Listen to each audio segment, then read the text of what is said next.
Hallelujah. Onyamishra wene den so. Jesus ya somdwe nyene no. Oka ye ho den nyina. Ene nti mema wakwa abade ba oti ase senjumedi yi so. Megidi se wo hu ye we Awurade mo. Na ya ka se ye be fe ya kinkan semo.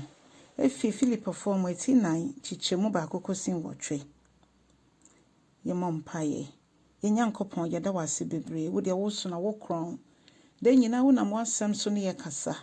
Na wo na asem so ebie ye ni na wa ma ho ye ho akwankyere.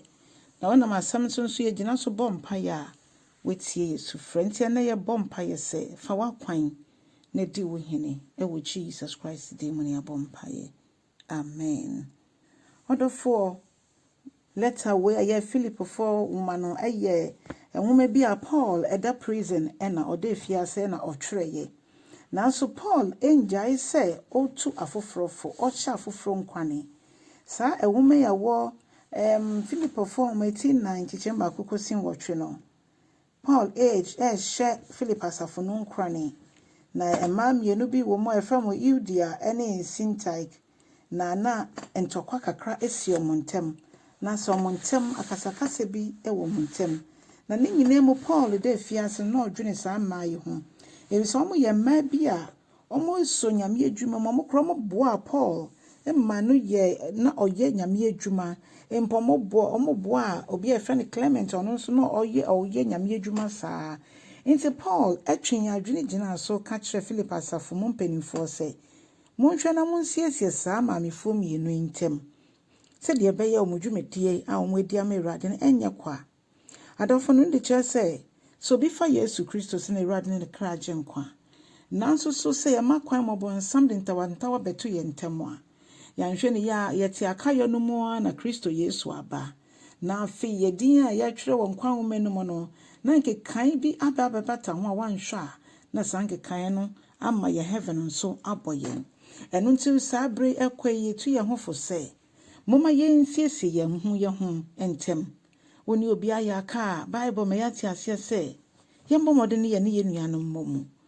senta wanta obi ne wasafo no mu asafo mpanimfo nhwe na ye nsiesie senta wanta obi na ewo masafo bane asafo bantemo ye nhwe na asafo mpanimfo ensiesie se de be ya ye mu biara edwuma ya ye no enye kwa sanse yenke hu se Yesu Kristo obebium na Paul ka se omo sankrofo eboaye ewo asempa ne tire dwumedi no mo na afei omo ye nkrofo nso ya twere mudin wankwa womenum mo so ya twere wudin wankwa womenum mo agisa ofa Yesu Kristo se Awurade no kra agyenkwa na wo ye wadwen osi wadwen pise mpesem ne Kristo nante ekosi ewie mu nsio mu amane mu haw mu mene no ebeko esanse ekwan ayura faaso no yensoso asomfo eda ho se yebefe mu nti ampa aba de bia Paul se moma mwenenyi da meka ne bio se moma mwenenyi na obi biara ohumo no ohu Kristo su ewo mumu na monkai se Awurade bebiom mamo dwendwen niam bi anha mo ho ne mom ade nyine mu no momfa empaebɔ no mu nkotosre moma ne ndo Awurade anim na ebasa na asomdwe a ebro wiase ntiase so no eno no Nyankopɔn ɔde bedom yen adofo no yenkan se yenyame ya yesom no ɔya asomdwe hene eno nti se hwe Matthew 5 kora ka kyerɛ se nhyira ne asomdwefo anasa patafo na won ye be from Onyankopon emma meaning say ye Nyankopon de asomdwe hene nti bebi ebedu bia no etwa se asomdwe ba ho bebi ebedu bia pintem wo ho no nyame nyansen mu no ye kasa asomdwe emra ho echen se ye mom ene ye di basabasa ye ebeba bebi o se na asomdwe no etra wiase ntiase nyina so ene na be kra ye mu na akra yakoma nyina so na afi o se enuanom adofo ade ba akone se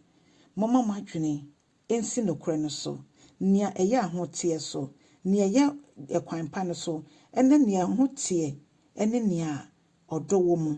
nia nipe hu anani beka ho eno sa niemai ena o se ye mmɔ ho moden na ama nia ebeye bia no afoforo ho a ɔmo ahyɛ yɛgya a wɔsoro no ɛnuonyam ɛkyɛn sɛ sɛ woka sɛ woyɛ ogyidini a na nipa nyinaa tutu ho ntɛsuo ɛsan so ɔmo ho Kristo su biara ɛwɔ mu onyame ndomboa yɛn ne yɛnyɛ Kristo akyidifo papa a yɛabrabɔ ɛyɛ dansoa ɛma afoforo afei ka me ho ne yɛnkyɛ nyame asɛm no nnɛ nso yɛmfa ntwe akra me Awurade onyame nhyira yɛn nyinaa ne yɛnso aba wɔ da yi mu bye bye